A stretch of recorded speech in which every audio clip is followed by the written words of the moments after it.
Tuluyang nagkagulo ang pagpara sa isang sasakyan nang gumamit ang isang draper ng metal na kasangkapan upang labanan ang mga pulis na umaaresto sa kanya. Narinig ko ang tunog na ding. Medyo malapit ako sa kanya, kaya sa tingin ko, hindi siya masyado nakabuelo. Nang masaktan ng husto ang isang pulis, nahaharap sa matagal na pagkakakulong ang draper. Hindi mo sinabi sa akin ang mangyayari ito. Hindi mo sinabi sa akin ito. Wala kang sinabi sa akin tungkol dito. Sinabi ko na dadalhin ka sa kulungan dahil sa matinding pananakit sa mga alagad ng batas. Kaya hindi mo talaga sinabi sa akin yun. Sinabihan ka na tungkol doon. Hindi mo sinabi sa akin. Hindi mo sinabi sa akin yun. Ito ang Inside the Crime mula sa Law and Crime. Ako si Elizabeth Milton. Dito sa Law and Crime, gamit namin ang Truth Finder sa paghahanap ng public records para makatipid ng oras. Pwede mo rin gamitin ang Truth Finder. I-type lang ang pangalan para makita ang address, kasaysayan ng krimen at iba pa. Ito ang pangunahing gamit namin sa pag-check at isa sa pinakamalaking search services sa US. Sa subscription, may unlimited kang confidential na paghahanap para i-check ang bagong kapitbahay, kilalanin ang mga online na kakilala, o hanapin ang taong gusto mong makakonekta muli. Pwede mo ring makita ang mga sex offender sa paligid o magpa-background check sa sarili. Maging alerto at ligtas. Gamitin ang Truth Finder now sa www.truthfinder.com/itc para sa pampublikong record. Marami na tayong nakita matitinding traffic stops sa Inside the Crime. Pero kakaiba ito dahil sa dalawang bagay, isang sovereign citizen at metal na crowbar. Nobyembre 3, 2023, nasa Sedona, Arizona tayo. Kilala ang Sedona sa hiking, wellness at katahimikan. Pero ngayong gabi, inakusahan ng isang driver na nawalan ng kontrol. Yeah, I need some help. And what... Sige, masaya kami ibigayan. Ay makinig naman sa akin na wala akong ginawang masama. Ang gusto naming sabihin dito ay sinusubukan kong maiwasan ang ibang aksidente sa pamamagitan ng biglang pagpreno para huminto sa stoplight na pakiramdam ko ay hindi ligtas na hintuan. Balikan natin sandali at tingnan ang incident report para maintindihan ang nangyari. Ganito ang laman nito. Napansin ko ang isang silver na Honda Odyssey na minivan sa ikalawang lane na may sticker ng rehistro pang 2021. Ibig sabihin, expired na ito ng halos 2 taon. Sinuri ko ang plaka mula Arizona at nalaman kong expired na ito simula Nobyembre 15, 2021 at suspendido rin dahil walang insurance. Habang kinukuha ko ang impormasyon, napansin kong bumabagal ang sasakyan dahil sa dilaw na traffic signal sa intersection ng Soldiers Pass Road na mabilis naming nilalapitan. Nagpula ang traffic signal at nanatiling pula ng halos 4 na segundo pero di bumagal o huminto ang sasakyan. Ayon sa ulat, doon binuksan ng opisyal ang ilaw niya para sa traffic stop. Binabasa sa kawang ulat dahil inilagay ng opisyal sa ulat na hindi naka-activate ang body cam na may audio at video hanggang matapos ang insidente. Pinara ng opisyal ang driver dahil expired ang tag at suspendido ang plaka ng sasakyan. Ayon sa ulat, labis siyang nairita. Sa puntong ito, dumating na ang mas maraming opisyal bilang backup at pinakiusapan ng driver na bumaba ng sasakyan. At sa mga sandaling yon, patuloy siyang may inaabot na mga bagay sa loob ng kanyang sasakyan. Nayon, ayon pa sa ulat ng insidente, sabi rito, inabot niya ang mga kontrol sa pintuan ng kanyang bahagi bilang driver at sinimulan niyang itaas ang bintana. Binuksan ko ang pinto bago niya malok at dali siyang may inabot sa pagitan ng kanyang mga upuan. Sumugod ako sa sasakyan para kontrolin ang kanyang kamay at tanggalin ang seatbelt dahil natakot akong baka may sandata siyang kinukuha. Habang inaalis ko ang seatbelt, naramdaman ko may sumuntok sa katawan ko gamit ang nakasarang kamao. Naramdaman kong may matigas na bagay na tumama sa kanang mata at sentido ko at narinig ko ang tunog ng bakal na parang metal na bumangga sa aking ulo. Ayon sa incident report, ang metal na bagay ay crowbar. Ang driver ay si Erica Montgomery, 47, at sinabi niyang nasaktan siya sa pag-aresto. Erica, ako si Catherine. Nandito ang Sedona Fire na assess na nila ang aming opisyal. Gusto ko lang siguraduhin na ayos ka. Gusto mo bang tingnan ka rin nila? Oo, kasi siya ang umatake. Sige, ayos lang yan. Ibigay mo, binali niya ang leeg ko. Makinig ka, ibang usapan pa ang pahayag mo sa akin mamaya. Hindi ba ito makaka-apekto sa pantrato nila sa'yo? Alam mo ba, inatake ako ng pulis na yon at hinila ako palabas ng sasakyan ko. Sama yan, Erica. Ang mga ginawa niya ay sobrang irresponsable. Sige, Pakinggan muna ako. pakiusap, lumabas ka sa opisina. Gusto mo ba ng medical na tulong? Gusto kong mapatingin. Sige, humiga ka na nakaposas. Ayos lang, mapapatingin ako sa leeg ko, binasag niya ang bungo ko. Tinulak niya ako sa lupa, kaya nagkapasa ako sa buong katawan. Wala naman akong kasalanan. Sige, medical na pagsusuri ito, kaya kausapin mo sila tungkol sa mga medical mo pangangailangan. Hi, anong pangalan mo? Ako si Erica Montgomery.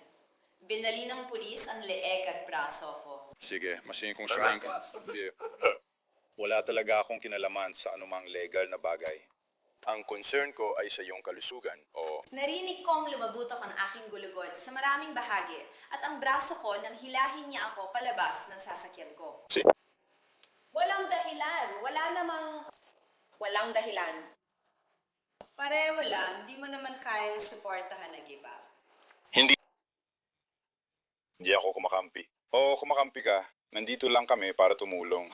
Kailangan ko ng tulong. At ang kailangan ko ay, masaya kami bigay yon. Gusto ko talagang pakinggan niyo ako sa katotohanang wala akong ginawang mali. Nandito kami imbes na magbigay ng medical pagsusulit. Sinusubukan kong maiwasan ng ibang aksidente sa pamamagitan ng biglang pagpreno para huminto sa stoplight na pakiramdam ko ay hindi ligtas na hinduan.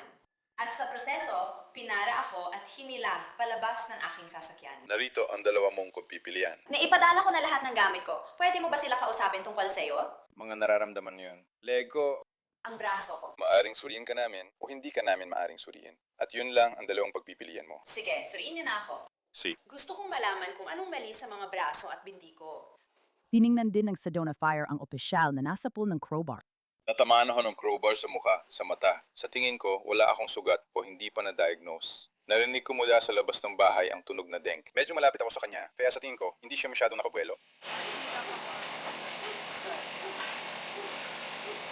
Buo pa naman ito, medyo namaga lang at nilagyan ko ng ice pack. Siguro. Tingnan natin. Gusto mo bang pumasok? Kailangan mo ba ng dokumentasyon? Siguro idagdag mo na lang sa iyo. Tayo na lang dalawa. Ayoko. Hindi ko alam kung kaya ko nga ba. Kumuha ng flashlight at tingnan ang mga mata mo. Perfecto ito.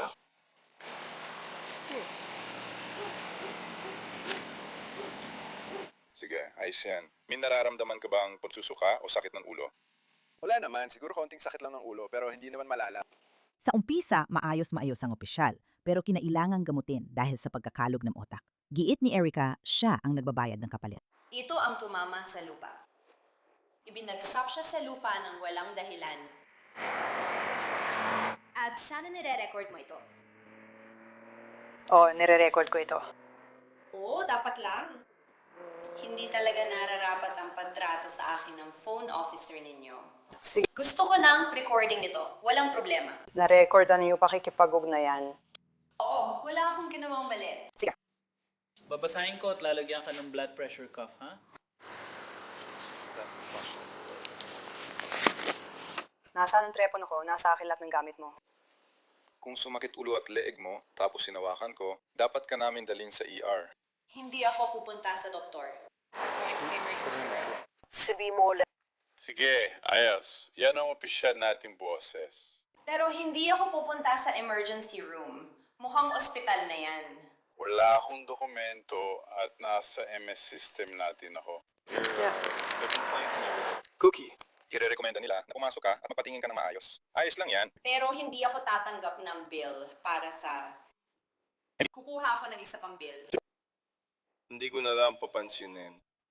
Para bayaran kayo lahat, para tingnan ako. Hindi ko rin ito babayaran. Hindi mo kami binabayaran. Oo, sinasabi ko lang.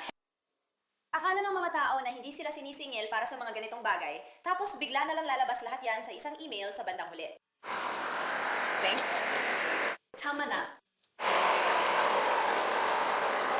Gusto ko lang ipaalam na inatake ako ng pulis na yon.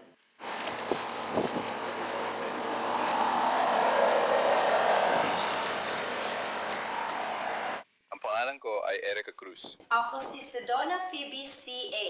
at inatafe ako ng Sedona Police Department. Apelyido? Montgomery at inatake ako ng Iba ang susunod na tao.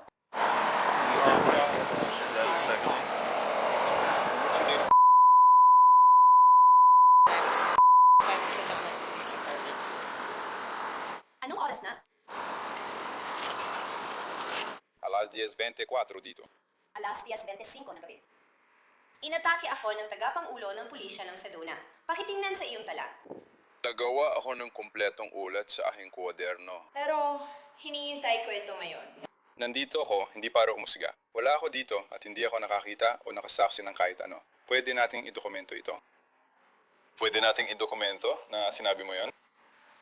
Hindi natin nasaksiyan ito. Sila lang meron ito. Kita ba nila lahat ng interaksyon sa tool? At wala naman akong ginawa. Sige, Kuya. Hinila ako ng lalaki yon palabas ng sasakyan ko. Wala kaming pakialam. Mahalaga lang sa amin ang kalagayan mo. Oo, pero kung iniintindihan nyo talaga ako, dapat inisip nyo rin kung paano ako tinrato ng pulis. Hanggang doon lang ang kaya namin gawin. Wala naman kaming ginagawang masama. May mga dokumento kami. Kung ayaw mong lumapit, sumama ka. Kailangan mo rin. Hindi namin ipipilit. Igagalan namin ang gusto mo. May mga dokumento ang kailangan mong pirmahan bilang pagtanggap ng responsibilidad sa panganib ng hindi pagsama sa amin. May makukuha ba siya? Bakit nyo hinahalubog ang kotse ko nang walang warrant? Dahil ikaw ay inaaresto, hindi namin kailangan ng warrant. Pwede namin halugugin ang sasakyan bilang bahagi ng pag-aresto. Anong ibig mong sabihin? So, siya ba ano? May makukuha ba siyang printout bilang patunay ng pagtanggi o pag-alis? Gusto ko lang malaman kung may naglagay nito sa gamit niya. Pero kung hindi mo, We won't print it out. bakit ang sakit-sakit ng braso ko? Kung gusto mo ng alinman sa mga papeles na ito o iba pa, Oo, gusto ko ng copy ng lahat niyan, tama ba? kailangan pa namin yan i-request sa admin. Isulat mo ang email address na pwede kong ilagay sa bulsa ko ngayon din para maiuwi ko. May ballpen ka ba? Ilagay natin ito sa mga gamit niya. Mga guys, hindi nila ito piniprint. Hindi ito isang bagay na piniprint nila. Hindi, yun ang sinasabi ko. Gusto kong malaman. Gusto kong malaman. Bigyan mo ako ng lugar para mailagay ko ulit ang aking shawl sa aking mga balikat. Sige, o pwede natin gawin na sumakay ka na agad sa kotse na yon. Gusto ko ng impormasyon wala sa pulisya o departamente ng pulisya. Makukulong ka. Magiging medyo... Sige po ma'am, pumasok na po kayo. Sige po, pumasok na po kayo. Ayan po. Hindi talaga magalang. Hindi ka magalang. Hindi ka isang magalang na tao. Oo, hindi ka isang magalang na tao. Oo, sana magkaanak ka ng babae. Sana magkaroon ka ng anak na babae. Pasensya na. Sana magkaroon ka ng anak na babae. Kaya ito na ang pagtanggi. Parang laging may lumalabas sa record niya. Kaya nasa labas kayo noon. Ayos lang. 6,800, tama ba? Yeah. Siyempre, kung may magbago. Siyempre, Sige, pwede mong ibigay sa kanya ang numerong yon kung gusto niya humingi ng mga record. Oo. ilalagay namin ito sa kanyang mga gamit. Para lang sa kaalaman ng lahat. Sa tingin ko, pareho kayong naging magalang sa akin nun. Salamat. Hindi ko nakikita na tama yan. Nakuha ng pulis ang crowbar na umano'y ginamit. Sa pag-inspeksyon ng van, may isang partikular na bagay na gustong dalhin ni Erica. May isang lalagyan na mukhang kanya. Gusto mo bang isama yan sa mga gamit mo? Gusto mo ba ng abo ng nanay ko? Sige, akala ko hindi. Ayoko rin talaga. Sinubukan kong ipaliwanag sa'yo. Pakinggan mo muna ako, may tanong ako. Gusto mo bang manatili siya kasama ng mga gamit mo? Itutow ang kotse mo. O gusto mong kunin ko na lang ang kahon at ilagay sa safekeeping sa isang locker sa police station, tapos pwede mong kunin mamaya?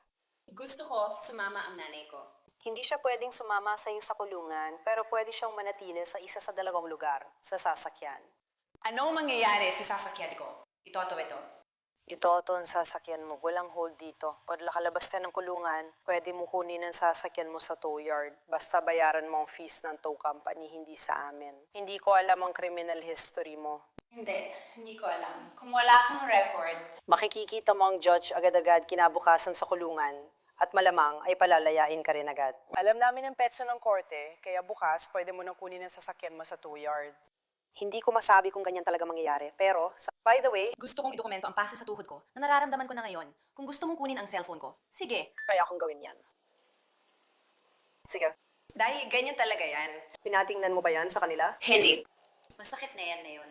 Sige, okay. Nako, laki ng sugat niyan. May litrato pa. Okay.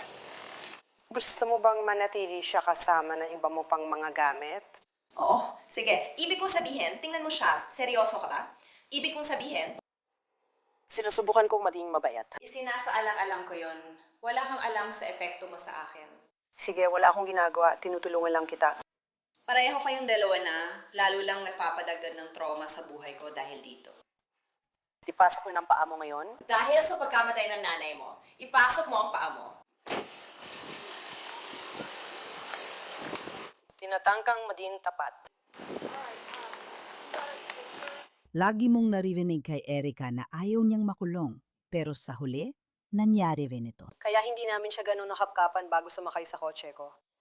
Hinampas niya ang pulis sa ulo gamit ang crowbar, kaya siya dinala sa ospital. May 100 pounds naman bigat niya. Sovereign siya. Alam ko na marami siyang alahas at mukhang wala siyang dalang iba. Pero may dalawa siyang malaking kutsilyo. Crowbar at wrench sa loob ng kotse. Parang doon na siya nakatira. Kaya pala palaban siya. Maliit pero matapang. Hindi, ayos lang. Erica, Kailan ako pwedeng tumawag sa telepono? 1 minuto na lang bago mo magawa yon, kaya ihati ka ng mga ito dito sa loob.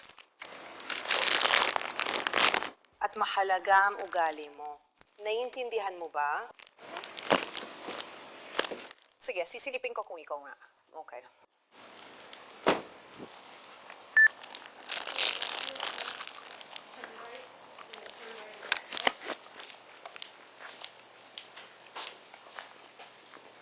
Hindi ako magsisimula dahil hindi akin, kaya maghihintay na lang ako.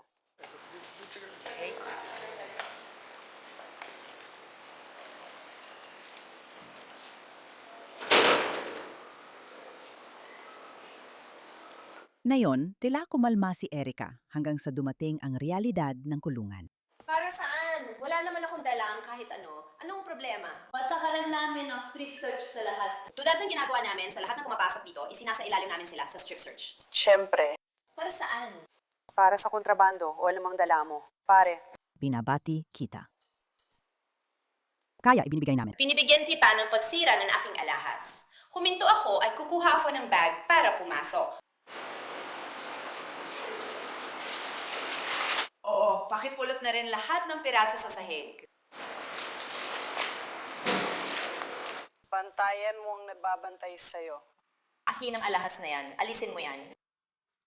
Gusto kong ilagay ito sa bag. Ilalagay namin ito sa bag. Gusto kong ilagay ito sa bag. Ilalagay namin ito sa bag. Hindi ko ikaw dinala pa uwi. Wala akong kasalanan. Pakipulot ang mga piraso sa sahig. Akin ang mga singsing. Hindi. Kukunin namin ang mga alas. Hindi mo kailangan alisin ang mga singsing ko. Kailangan kong tanggalin ang lahat. Tatanggalin ko lahat. Hindi. Relax lang pare, tama na ang galaw mo. Tiggle. I didn't... Para sa paglagpas dito. Naunawaan mo bang nakakulong ka? Lagi akong humihinto sa stoplight at sumusunod sa mga direksyon. May dahilan ba para sundin ito? Nakayuko ako dito sa sahig. Sana magkaroon ka ng anak na babae. Sana magkaroon ka ng anak na babae. Mali ang ginagawa mo. mag-relax na, pasok ka na. At bakit mo kinukuha? Ang mga alahas ko? Ang abono ni maong nanay ko ay nasa kotse ko. At bakit mo nga ba inaalis ang mga alahas ko? Ilalagay lahat ng gamit mo, kasama ng mga personal mong gamit, sa isang lalagyan. Bakit mo inaalis ang mga gamit ko? Dahil hindi mo pwedeng dalhin yan. Wala akong ginawang masama. Lumagpas naman ako sa red light. Nasaan ang phone call ko? Maring mali ka, pero naiintindihan mo ang sarili mo. Lumagpas naman ako sa red light. Hindi makatarungan. Mukhang di na ito papalit. Sa puntong ito, kukunin na namin ang mga alahas mo.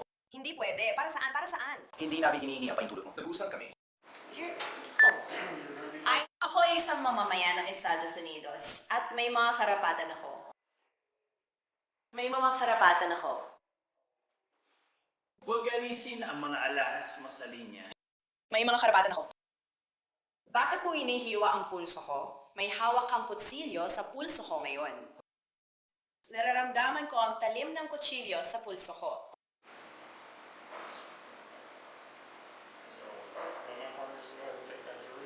Ano ang tinutulak mo sa pulso ko?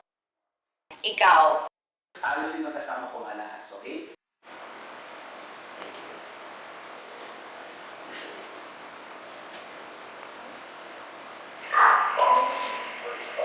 Maliwanag na nakakakuha tayo ng pasiyahan dito. Sana may tatay ka.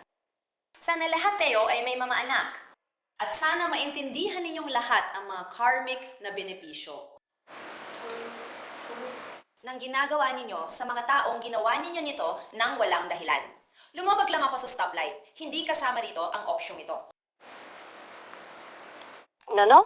Hindi mo sinabi sa akin na mangyayari ito. Hindi mo sinabi sa akin ito. Wala kang sinabi sa akin tungkol dito. Sinabi ko na ililipat ka sa kulungan dahil sa pananakit sa pulis. Hindi mo sinabi sa akin yun. Sinabihan kami tungkol doon. Hindi mo sinabi sa akin. Hindi mo sinabi sa akin yun. Hindi mo nabanggit ang aggravated assault laban sa opisyal. Siya ang umatake sa akin. Dinadala siya ngayon sa Flagstaff sa eroplano. Dapat nasa ospital ako. Sige.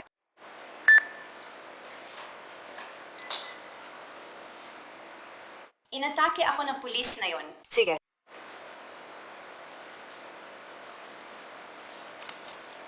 Bakit mo binabagsak lahat ng gamit ko sa sahig? Ibinabagsak mo lahat ng bagay sa sahig.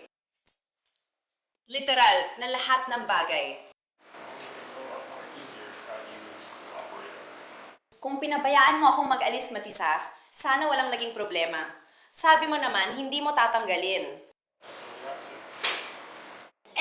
Na yun, nagkalat na sa sahig. Mga kahihinatnan. Ayon sa ulat ng kaso, habang nagpapalit si Erica, tinanggal niya ang menstrual cup at sinadyang ibuhos ang dugo sa direksyon ng mga gwardiya. Sabi sa ulat ani Erica, kayo ang may gusto niyan, pero walang dugo raw na tumama sa kanila. Si Erica Montgomery ay kinasuhan ng aggravated assault laban sa alagad ng batas gamit ang deadly weapon, pati na rin ng pagtutol sa pag-aresto. Nagdeklara siyang hindi siya nagkasala sa mga kaso laban sa kanya at ang kaso ay umabot sa paglilitis sa harap ng hurado noong 2025. Noong Mayo ng taong yon, nahatulan siya sa 3 kaso ng aggravated assault gamit ang deadly weapon laban sa peace officer at pagtutol sa pag-aresto. Ayon sa AZ family, hindi nagpakita si Erica sa korte sa huling araw ng kanyang paglilitis, kaya naglabas ng warrant para sa kanyang pag-aresto. Sa huli, siya ay naaresto rin, ngunit hindi malinaw kung saan siya nagpunta bago muling mahuli. Noong Agosto 2025, hinatulan si Erica ng 10 at kalahating taon sa bilangguan. Ayon sa online records, nakasentensya siya ngayon sa Perryville Complex, Goodyear, Arizona. Nakatakdang lumaya siya sa Nobyembre 2035. Salamat sa panonood ng Inside the Crime. Ako si Elizabeth Milton. Magkita-kita tayo ulit sa Lunes para sa bagong kaso.